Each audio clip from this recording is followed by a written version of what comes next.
Exatamente. É O livro é isso mesmo. Que bom, né? Vamos fazer um livro sério, né?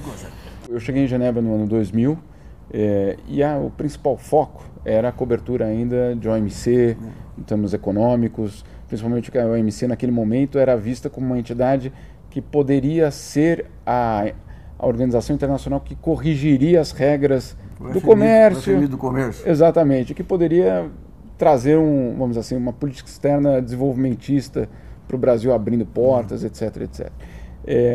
Esse foi o início, mas claro, uma vez lá, o que acontece é que você descobre rapidamente que tem uma infinidade de assuntos. Genebra é uma cidade muito pequenininha. E tem correspondentes do mundo inteiro lá. Tem mais de 150 correspondentes no mundo inteiro. Eu já cheguei a ser presidente da associação dos correspondentes estrangeiros lá. E é muito curioso porque você vê do chinês, da estatal chinesa, a extrema-direita americana.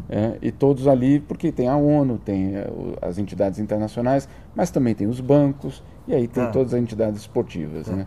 E quando começa essa questão da guerra contra o narcotráfico e contra o terrorismo, de que maneira que isso se refletiu na cobertura lá, inicial? É curioso, só um caos.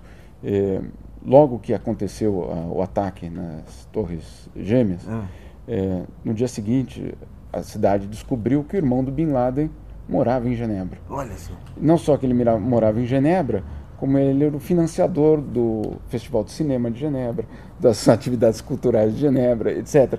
E aí foi aquele primeiro constrangimento, né? De que, na verdade, aquela família que era tão odiada pelo mundo era a mesma...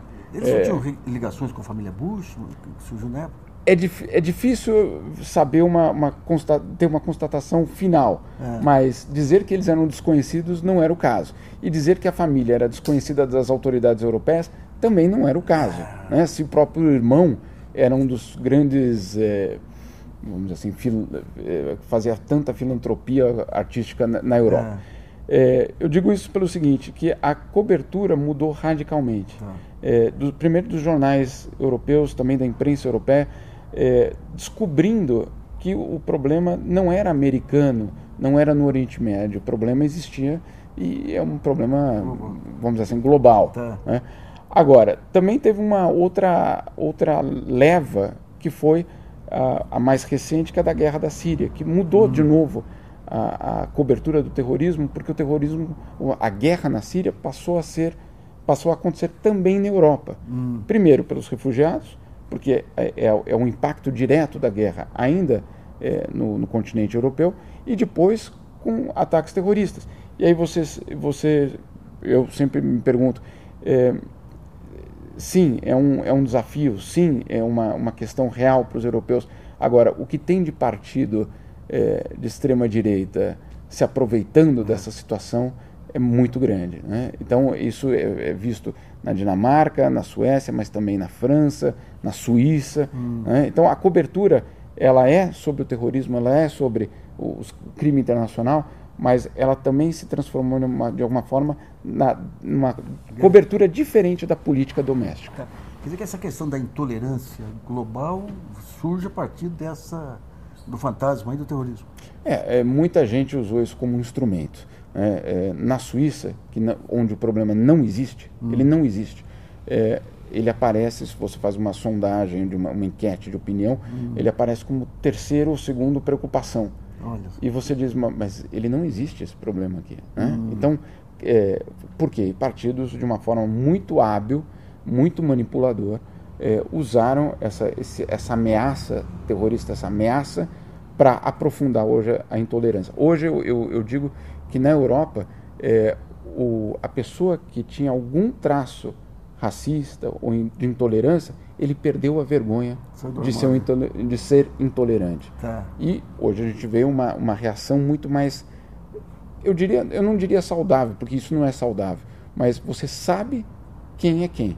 Porque a pessoa não tem mais o medo de dizer, eu não quero essas pessoas no meu país. Né? Você viu equipamento, mas como é que... Essa cooperação ela foi exigida pela ameaça, porque a ameaça ela não está num país, ela não é um estado, ela não é um grupo coeso num território fechado. Então essa cooperação se tornou necessária. Dou só o exemplo dos ataques em Paris. Os belgas, vamos chamar eles de belgas, porque eles são belgas, os terroristas, né? Eles nasceram na Bélgica. Os pais eram argelinos, etc., mas os garotos eram belgas, né? Pelo menos alguns deles. Quando eles fogem da França para a Bélgica, eles são parados na fronteira, naquela noite. Na lista belga de procurados, eles estavam lá. Mas eles não estavam na lista francesa dos procurados. Então, quando eles são parados pelos franceses. E na lista não tem nenhum nome daqueles. E eles passam. Então, isso tudo demonstrou que sem cooperação, nunca essa ameaça vai ser lidada. Agora, os americanos, né, que é uma questão real. Eu acho que, acima de tudo, pela capacidade de articulação que eles têm entre o serviço de inteligência e o grupo, vamos dizer assim, militar de fato. Porque a Europa falha ainda. A Europa não tem essa capacidade de transmitir a informação, a inteligência, ainda de uma forma eficiente em termos de terrorismo, para o combate ao terrorismo. E muito do que acontece na Europa, em termos de atuação, é baseado em informações que chegam nos Estados Unidos. Então, outro dia, faz pouco tempo, em Genebra, a polícia anunciou que havia uma ameaça terrorista. Na ONU, blindada, basicamente, polícia na rua, etc, etc. E aí foi descoberto que quem passou a informação para as autoridades suíças foram os americanos. Agora, você tem um fenômeno de terrorismo? Essa cooperação, por exemplo, no caso do crime organizado e do narcotráfico, fica muito claro que ela precisa ser feita de uma forma coordenada. Isso. Porque é muito fácil, e na Suíça é muito claro, o dinheiro da lavagem.